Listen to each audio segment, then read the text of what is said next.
Hi, I'm Dave, welcome to the channel. In this video, I'm going to look at this old Scalextric Rover SD1 and the new one.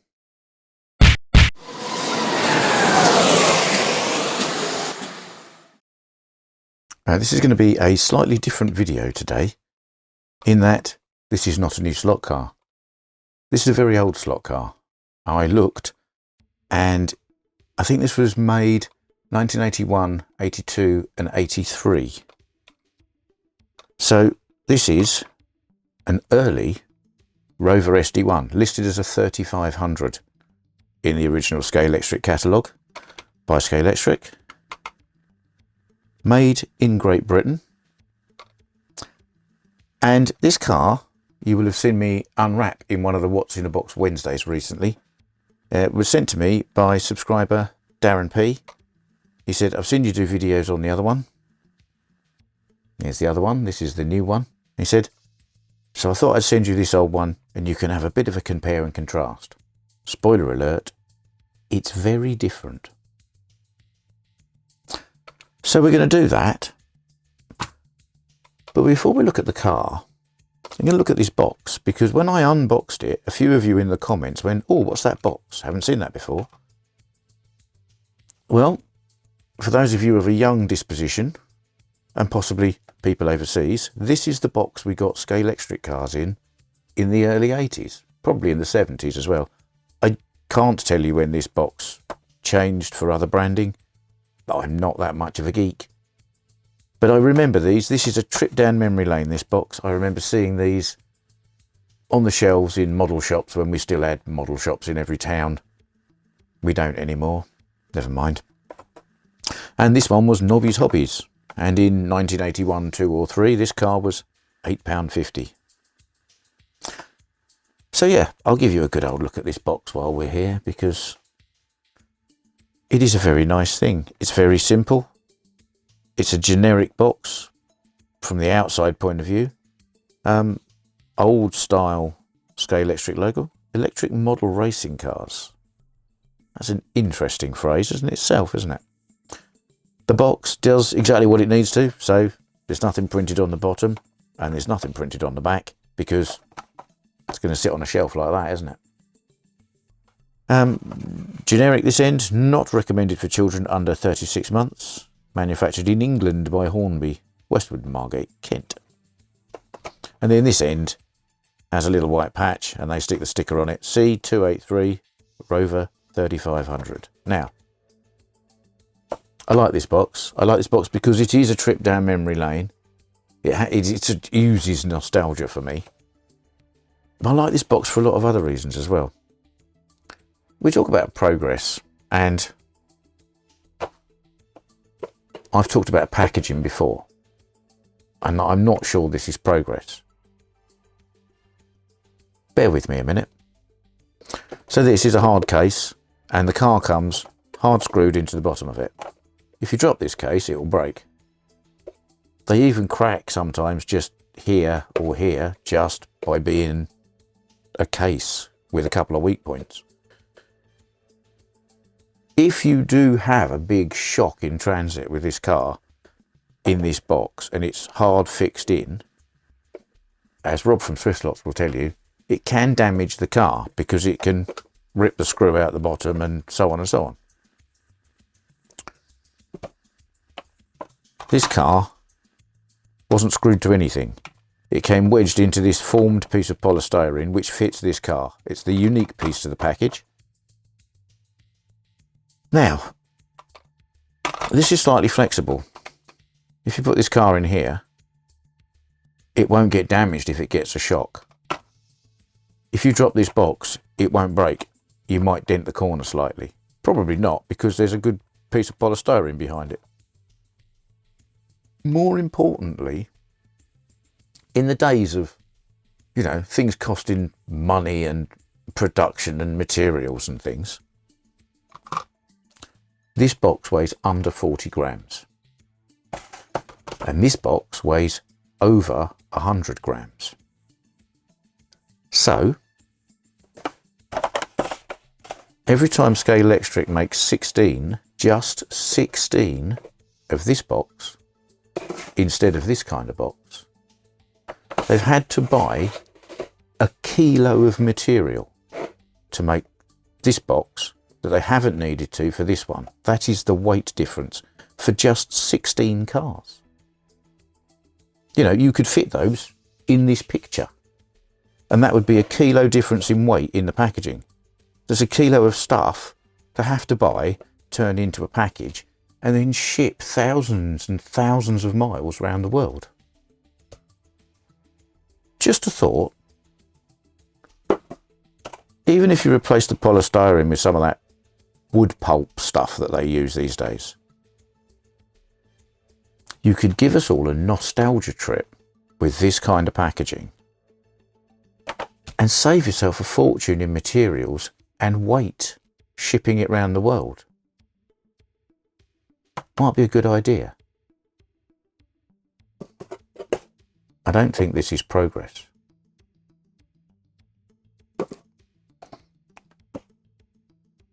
Right, let's pop this car on the turntable and have a look at it. So the number 12 Triplex liveried Rover 3500, or SD1 if you like.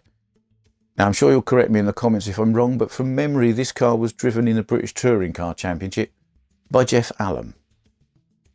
And we need to remember when we're looking at this slot car, this is over 40 years old. Probably if you take into consideration when it was designed before it actually got produced, it's probably closer to 45 years old. Now, I think, even with that in mind, it's a pretty good model. Now, you know, the livery is quite simplistic, but what is there is crisp, clear, and very, very sharp. The rear lights are moulded into the body and painted. They're not lenses that are applied separately, but I can forgive that because, you know, it looks quite realistic the way it is. The front lights, actually quite good. They're separate pieces of clear plastic as lenses, and although it might not come across in the camera view very well, they're quite convincing in real life when you look at them. The wheels, yeah, out of proportion, steamroller tyres and very strange, quite shiny wheels, but that was what you could do in terms of fake chrome in plastic back in the day.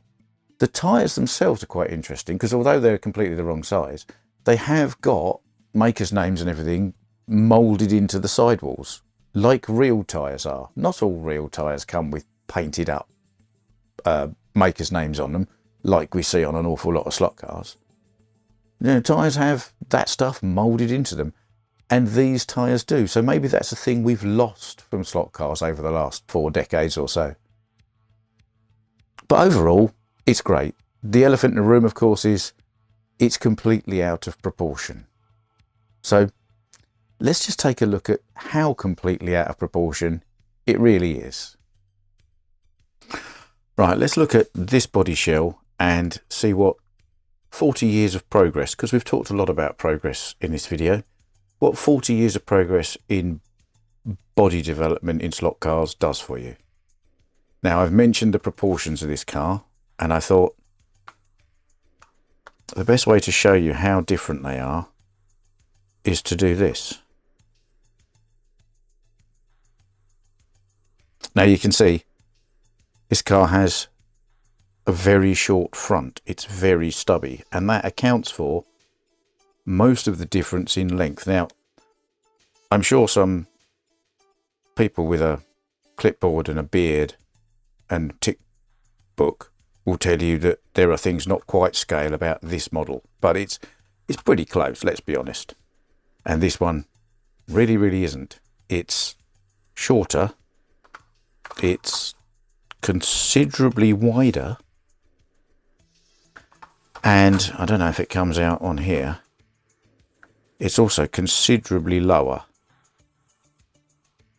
So proportionally, yeah, it's all over the shop. But if you take that one out of the equation and you look at this as the only version of this car that you'd have had 40 odd years ago, you wouldn't have known really, I suppose. It's it looks like the car it's pretending to be, and it was good enough at the time. The interesting thing I found on here is that even though this is old, they've still moulded in all the door jambs, the petrol cap, door handles. There's a little V8 down there. Don't know if you can see that on the camera. All sorts of bits and pieces.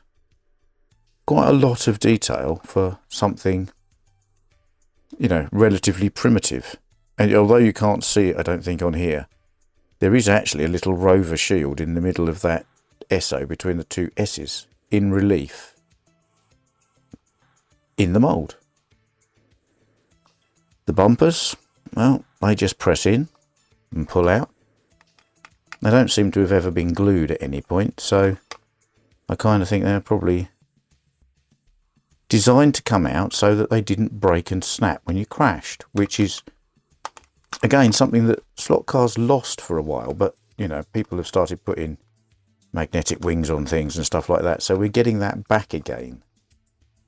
So I think that's a thing. Progress went backwards, everything snapped off and broke. And now progress is going forwards, things are detachable again. Yeah.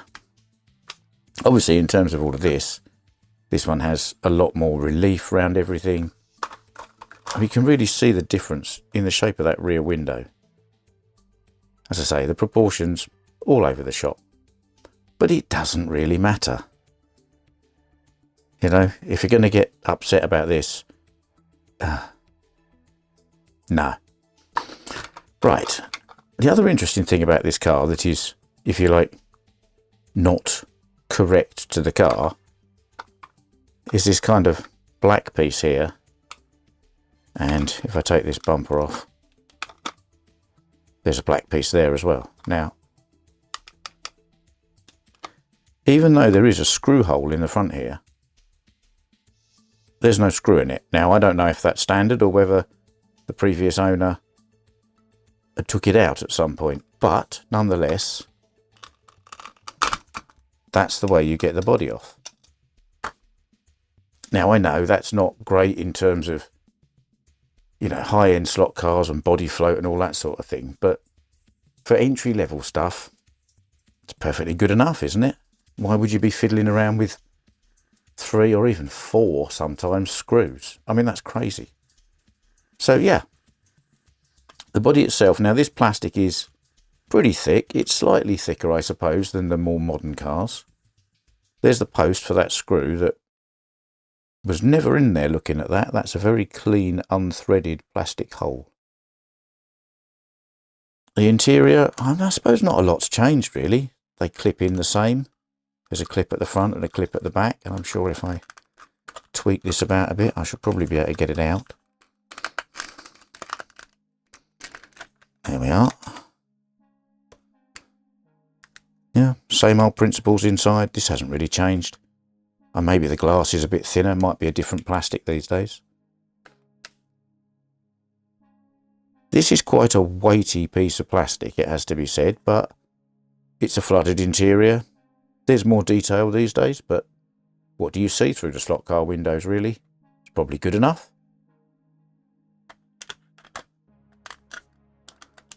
And actually, because it clips in quite tightly, it doesn't rattle. It doesn't rattle at all. Okay, so let's move these pieces aside for a minute.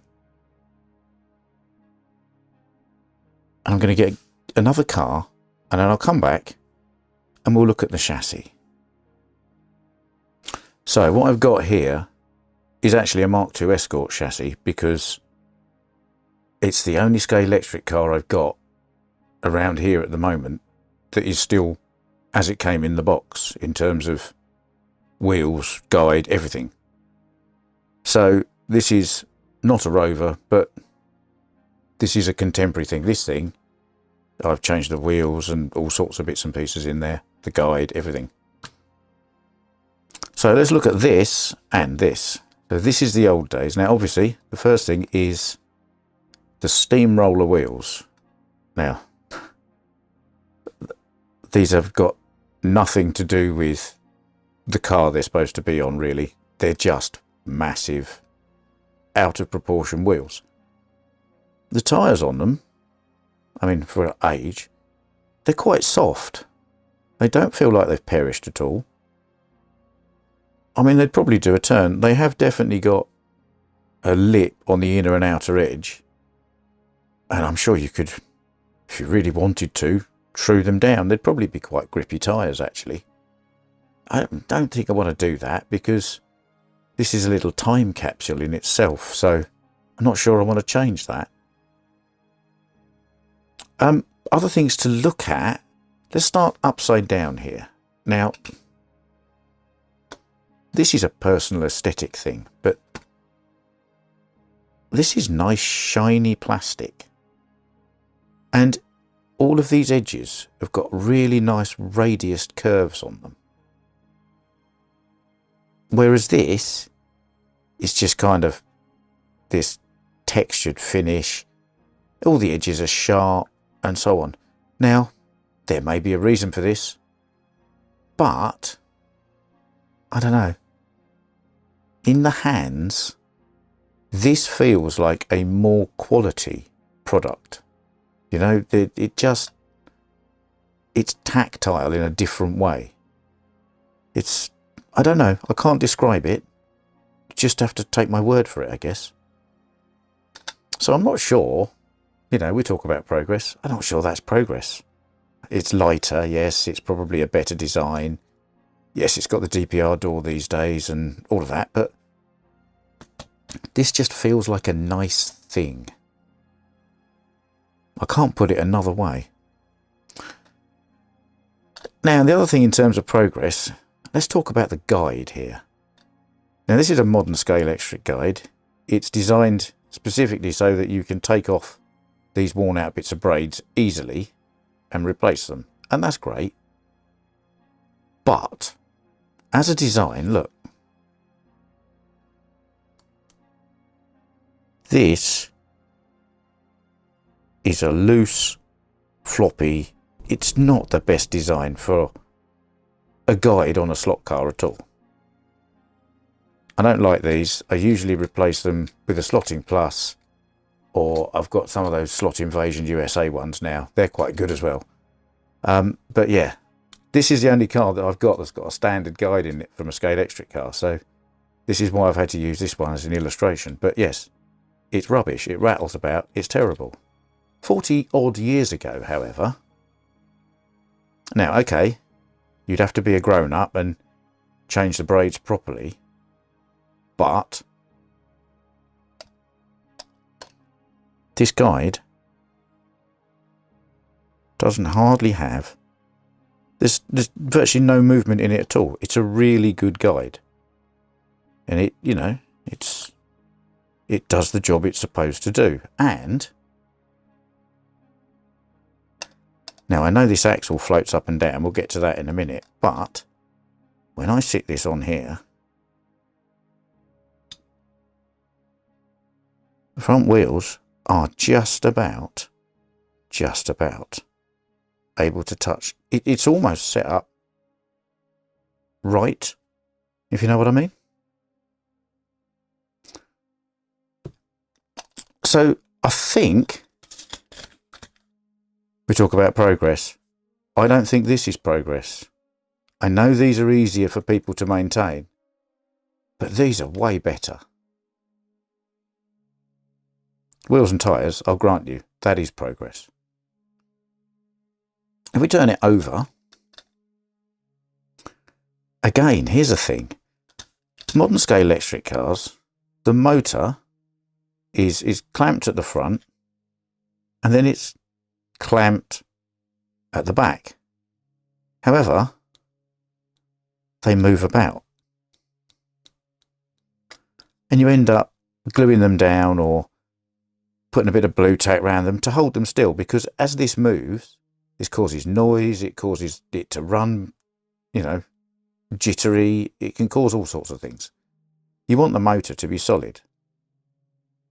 This old-fashioned design, the motor's clamped at the front, but at the back, and I don't know how I can show it to you. The chassis has two prongs, and the prongs jam into the side of the motor. So that stops it from rotating. This motor is not going anywhere. That's how it should be. That's not progress.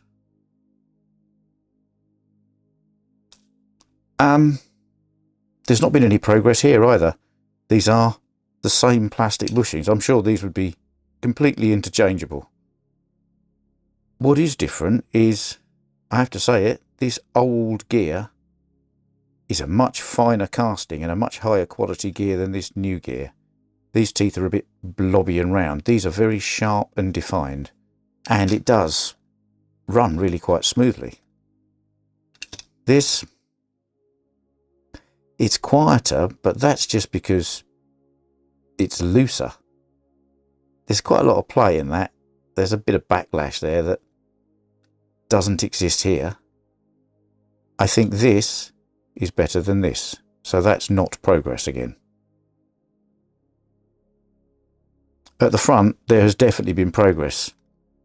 I don't know what this axle's all about, but it just sits in a slot and it rattles up and down, and it has an extra tube of plastic across the middle that seems to be, well, it's too short, but that's to stop side float. And it doesn't, really, because it's not long enough. So that's all a bit of an old rattly disaster.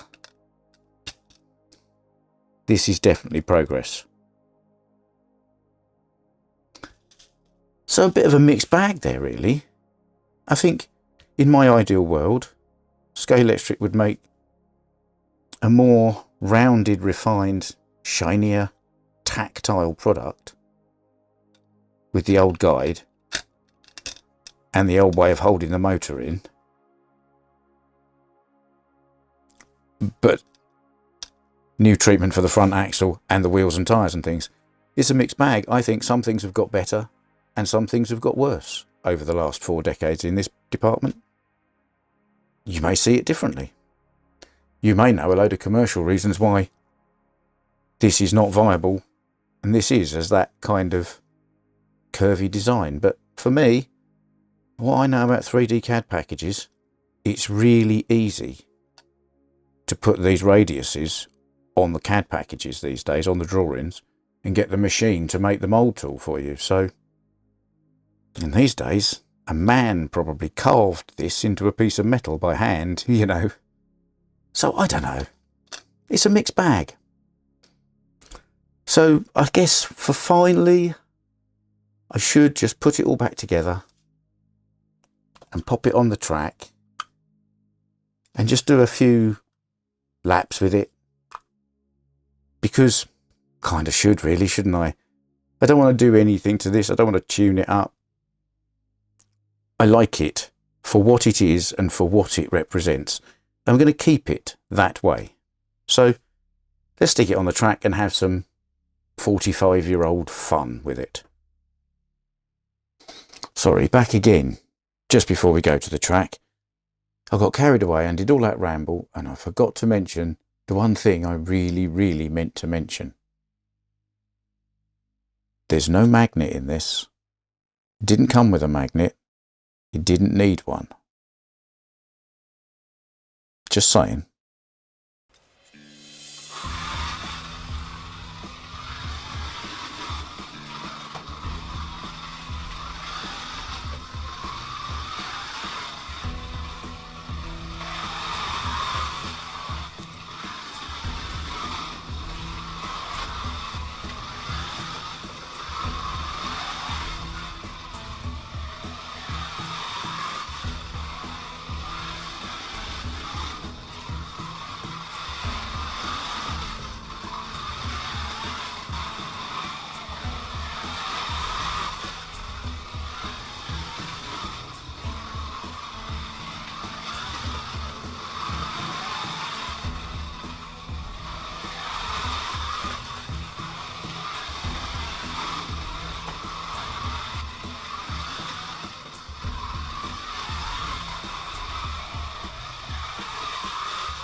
So how can I sum up the drive of a 45-year-old car? It's slow, and not terribly slow, but the motor is a slower motor than a more modern motor, and the pickup is slower as well. You need to be on the throttle halfway around the corner to be getting it to pick up once it's going down the straight. So there's a bit of a lag in there. But other than that, I mean, you know, because it was very wide, overly wide, you know, modern slot car companies, some of them make cars overly wide so they handle better. Because it's wide, it was nice and stable. And because it was nice and stable, it didn't need a magnet. The old tyres, I found, yes, I kind of sanded off the high points so they didn't actually go round like 50p pieces. But other than that, I found them to be nicely grippy and did the job. For the amount of power, the tyres were just about right. It was a really enjoyable drive. And it's just been a really enjoyable experience. Different video really this time. You know, bit of a step back in time. And I hope you've enjoyed it. I've got another car that's a car from the past that I'm going to have a bit of a look at soon as well. So thank you, Darren P, for sending this to me, and I hope everybody has enjoyed the content I've managed to make with it.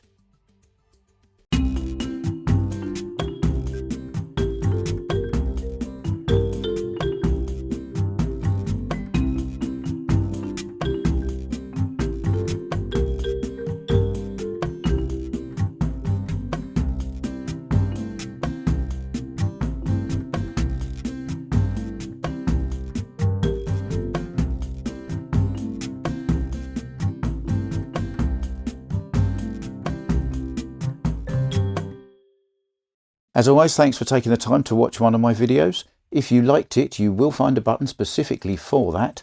Please subscribe to the channel, it's free and it really does help. And if you hit the bell, you'll get a notification the next time I post a video.